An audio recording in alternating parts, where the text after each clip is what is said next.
Queridos e queridas, sejam bem-vindos ao canal Sua Filosofia e hoje no Conceito Filosófico falaremos sobre o relativismo presente na filosofia dos sofistas.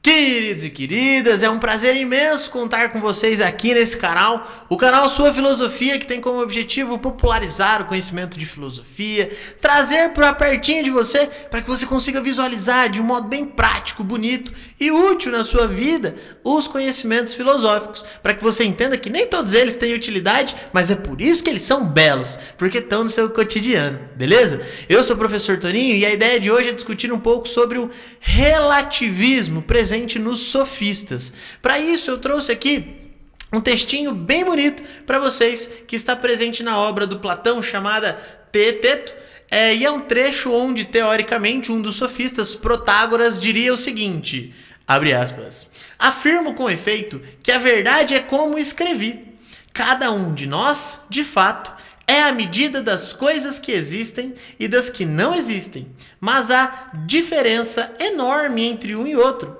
Justamente por isso, porque para um existem e parecem certas coisas, para outro existem e parecem coisas diferentes.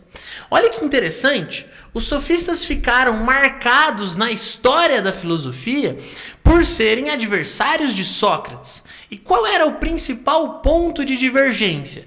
Sócrates acreditava que a verdade era uma, única, e nós, a partir da reflexão, alcançávamos essa verdade. Mas, para os sofistas, não.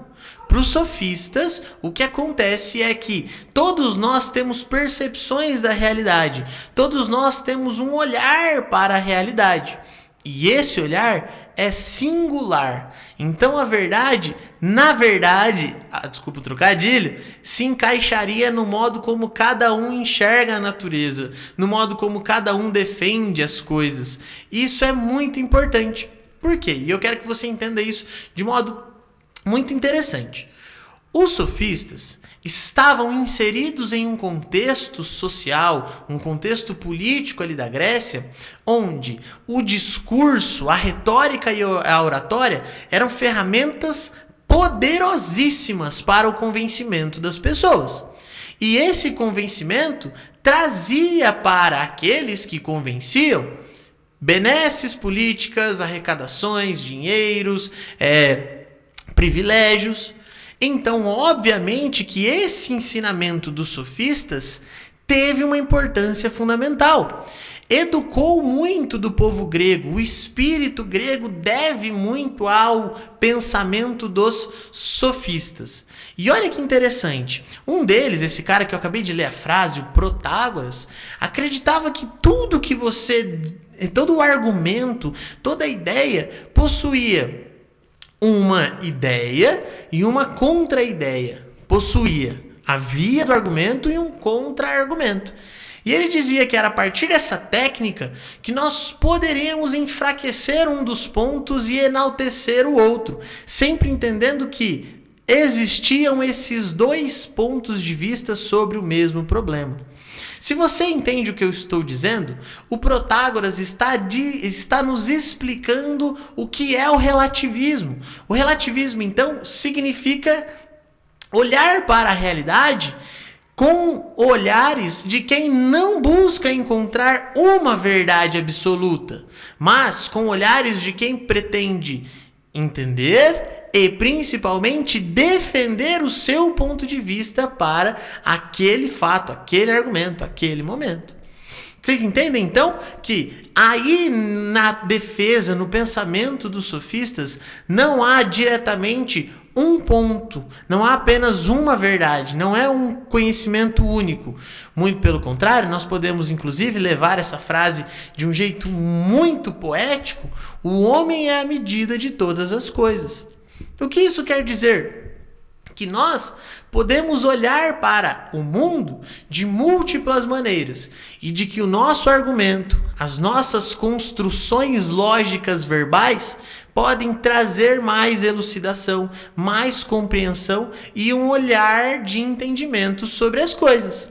Tanto é que às vezes você olha para uma pessoa explicando e não fica claro, mas você olha para outra pessoa explicando e você fala: meu, olha que da hora, olha que fácil, olha que interessante. Isso significa dizer que não existe uma verdade, mas sim múltiplos pontos de vista, múltiplos olhares. Se você pega, por exemplo, Gorgias, que era um dos outros sofistas, esse cara era capaz de convencer qualquer pessoa de qualquer coisa. Então, na tradição filosófica, os sofistas ficaram tidos como vilões porque foram oponentes de Sócrates, diretamente proporcional, né, diretamente aí, na briga, porque acreditavam que não existia uma verdade única, enquanto Sócrates defendia esse ponto, de que a verdade era absoluta e nós chegávamos a partir da reflexão. Os sofistas, pelo contrário, defendiam o uso da fala bonita, o uso da plástica na voz, no sentido do convencimento. Então, se você, por exemplo, ouve aí Metaforando, né, esses canais por aí que fazem análise das expressões, você sabe do que eu estou dizendo. Muitos argumentos são convincentes não só por aquilo que falam, mas também por tudo aquilo que expressam, por toda o gestual, por toda a aparência, enfim, toda a carga semântica ali que aquele orador carrega. Então fica aqui diretamente mostrado para vocês que para os sofistas o relativismo nada mais é do que o ponto de enxergar a verdade ou o ponto de enxergar a vida a partir de múltiplos olhares e não apenas de uma verdade absoluta. Beleza? Eu espero que você tenha gostado. Se inscreva no canal. Se você quer mais dicas de vestibular, entre lá no canal do Telegram, no link tá aqui na descrição. Beleza? Queridos e queridas, a revoar. É nóis. Tamo junto.